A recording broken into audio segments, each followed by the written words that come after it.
Honestly, the number one question that I get whenever we're out with family and like people see Joshua eating, they're like, isn't he gonna choke on that? Isn't that piece of food too big for him? And I have to tell them, chill, it's okay. Like, he knows what he's doing.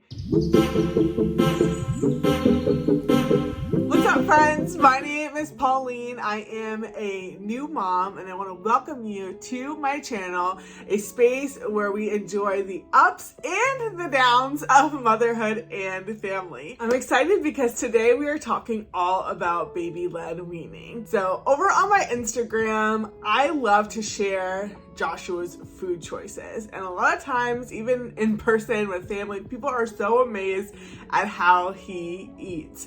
He loves to eat. He especially loves fruit. One of the ways that he got to love food was by the way we introduced it to him and continue to introduce food to him, and that is through the baby-led weaning method. Take the opportunity to share our experience with it in case you are interested in using it with your child when you do have one. Maybe you're not a parent yet. I think it's a really great approach and a really fun thing to do with your kids when appropriate. So the first tip is to have a healthy mindset. I'm honestly finding that this is the biggest key with everything in parenting.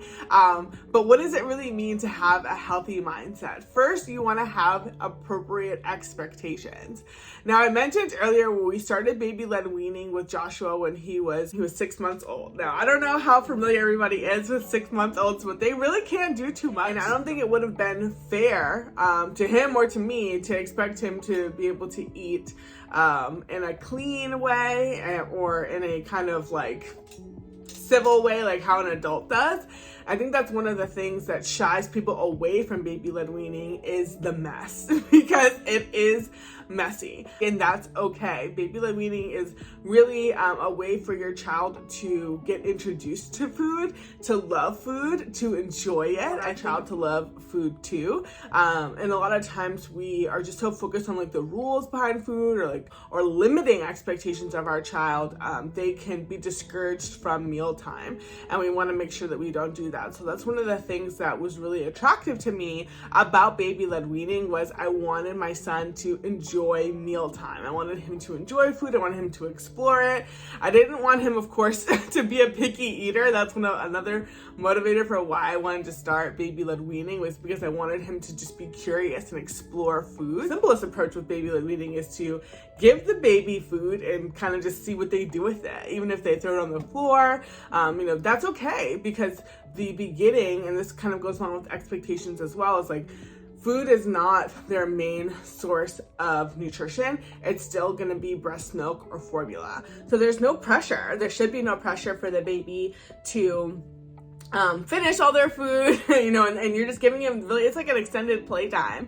We even, I would breastfeed Joshua before he had his meals, so that his belly was full, and then if he did eat anything after that, it was kind of extra. So you want to make sure that you have proper expectations of your child. If you are somebody who just doesn't like mess, what mom loves mess? If you don't like mess, I think you just need to really think of it as like playtime, that this is like a safe, kind of like painting activity for them, especially when you start introducing things like yogurt and applesauce, and we get all in his hair. It was just an absolute mess. So just take the pressure off. Take the pressure off of you, take the pressure off of baby, that they need to finish their food. That's definitely not the goal at this age, especially if you start as young as we did at 5 to 6 months. As they get older, you'll see that they are more and more interested in it. Another way to have a healthy mindset with baby-led weaning is to have a schedule. Now, I know that word's kind of like, to some moms, especially new moms, because we're like, oh my gosh, I don't need another thing to put on my schedule or another alarm to set on my phone or anything like that. And I'm not trying to stress you out by any means, but having a schedule was actually helpful for me.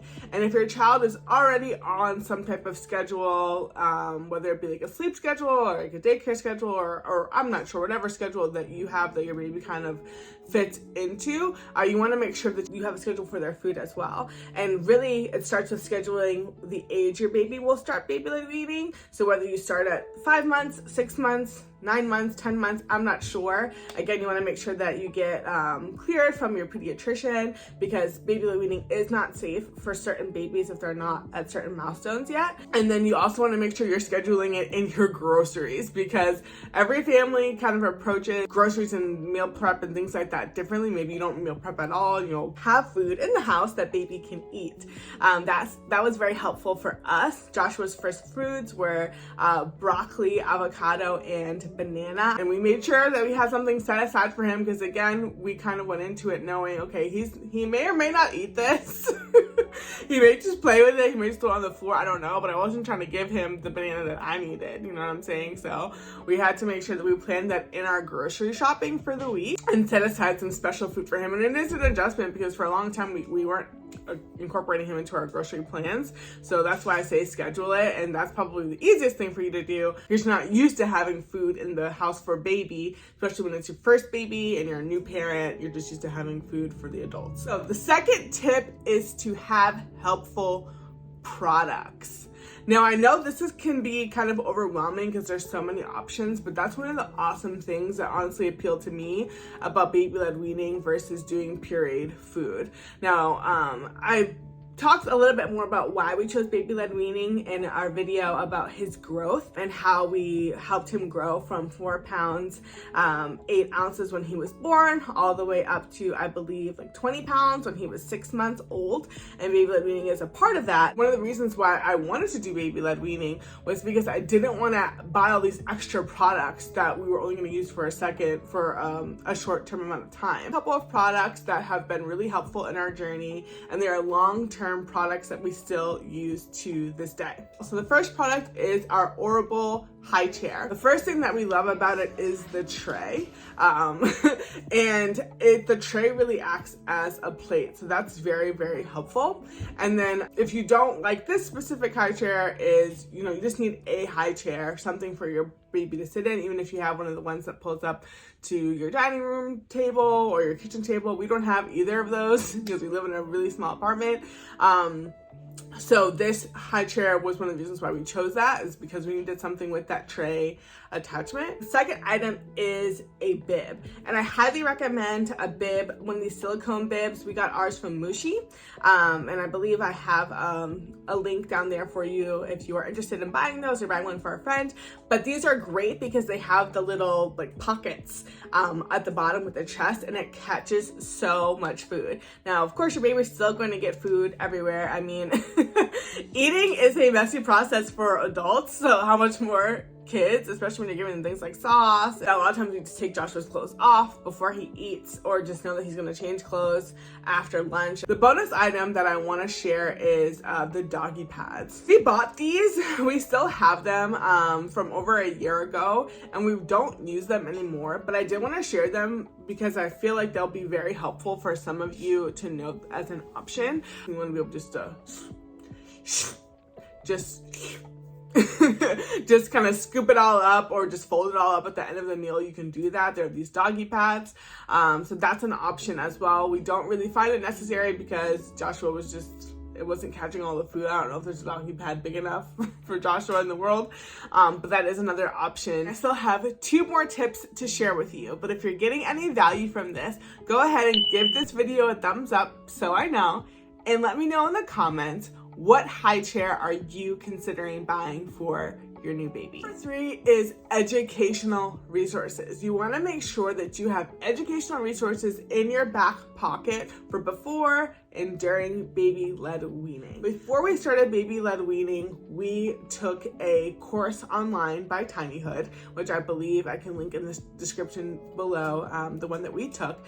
And I'll say, if you are not ready to commit to taking a course on choking, on gagging for your child, you should wait to do baby-led weaning, because it's going to be extremely stressful and anxiety-inducing for you to do baby-led weaning if you don't take a course. And that course was super valuable to us because we learned the difference between choking and gagging, because your baby will gag during baby-led weaning, and really whenever you introduce solid foods, I mean, humans, we all gag, adults gag. Adults just know kind of how to control it a little bit more than babies do. But learning the difference between that helped me to react. A lot of times people will overreact when babies gag, and it scares the baby, and again, it makes the like food and eating experience stressful for them, and you'll see them kind of like back away and not enjoy mealtime and their food as much as they should. And it also just reduces my stress a lot to know the difference between choking and gagging. That's honestly the number one question that I get whenever we're out with family and like people see Joshua eating. They're like, isn't he gonna choke on that? Isn't that piece of food too big for him? And I have to tell them, chill, it's okay. Like, he knows what he's doing. He has a great gag reflex, like, but I would only have that confidence the course beforehand. So that's the number one, honestly, and most important tip that a lot of parents skip and don't do. And honestly, it robs the joy and the peace from the baby-led weaning experience. The second piece of having your educational resources is to stay educated with every new food that you introduce to your child. So there are recommendations out there for how to introduce solid foods to your children, which ones are appropriate, which ones are not. There's allergies that run in the family, things like that. You want to be aware of that. Your child's susceptibility, that's a word, susceptibility to allergies. But before I would introduce a new food to Joshua, I would always look it up on solidstarts.com. Now, this is one of the most incredible resources for new parents and for parents who are interested in baby-led weaning. Now, they've done a ton of research on what foods to introduce to baby at what stage. So every time that I would introduce a new food to Joshua, if I was like, okay, you know, we're meal planning this week, we're having, you know, broccoli and rice and chicken. How do I serve chicken to a 6-month-old? And it may be different than what I would introduce to Joshua at 9 months or 12 months. Just the way that you cut it up or the way that it's presented, or even they would say like, hey, this food is not appropriate for a child of this age. I even looked up bacon on there one time because there was a point in time we were eating a lot of bacon, and I was like, yeah, that's not. Solid Start says we can't do it. So, but yeah, super helpful resource. So go on their website and they have pictures, everything that you need to safely and confidently serve your child. After introducing our son to baby-led weaning at 6 months, his growth skyrocketed. A big part of that is due to breastfeeding. Click or tap the link here to hear more about our breastfeeding journey and how it contributed to Joshua's miraculous growth. Thanks for tuning in, and I'll see you in the next video. Bye!